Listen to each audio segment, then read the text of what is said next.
NT Ramarao గారు Telugu Ganga project తెచ్చిపెట్టి 78 టీఎంసీలు ఇక్కడ, 68 టీఎంసీలు కండలేరు, 146 టీఎంసీలు ఉమ్మడి ఆంధ్రప్రదేశ్ లో చరిత్ర ఒక నెల్లూరు జిల్లాలో రాసి పెట్టాడు నందమూరి తారక రామారావు గారు అని చెప్పేసి నేను మనవి చేస్తా ఉండా. కానీ ఈ రోజు ఏమైపోయింది, 2021-23 వరదలు వస్తే ఆ సోమశిల డ్యామ్ నెర్రీలు వస్తే ఆప్రాన్ దెబ్బతింటే నువ్వు నిపుణులు ఎక్స్పర్ట్ కమిటీ అయ్యా 2 సంవత్సరాలు 22 సంవత్సరాలు మీరు దాన్ని రిపేర్ చేయలేదు.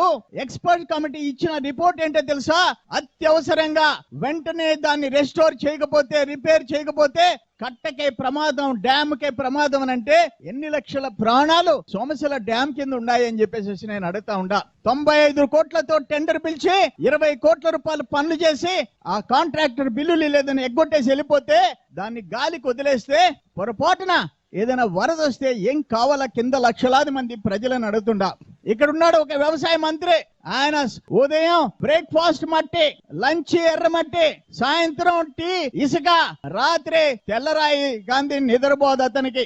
ఆయన వ్యవసాయ మంత్రి, దాన్ని కూడా చేయించుకోలేని పరిస్థితి. ఇన్ఛార్జ్ మంత్రి, ఇరిగేషన్ మంత్రి ఎవరు, అంబటి. తెలుసు కదా ఎట్ట డాన్స్ లేస్తాడు అంబటి. ఆ అంబటికి ఆ సోమశిల డ్యామ్ ఇరిగేషన్ మినిస్టర్ గా అరగంట టైం లేదు ఆయనకి, అరగంట. ఆయన రాలేడు అంబటి రాంబాబు, అక్కడ డాన్స్ వేసుకునే దానికి టైం ఉంది. దురదృష్టం ఒక ఇరిగేషన్ మినిస్టర్, ఒక అగ్రికల్చర్ మినిస్టర్ ఈ విధంగా మనకి దాపురించారంటే ఇంతకంటే అన్యాయం ఏదైనా ఉందా అని చెప్పేసి నేను అడుగుతా ఉండా.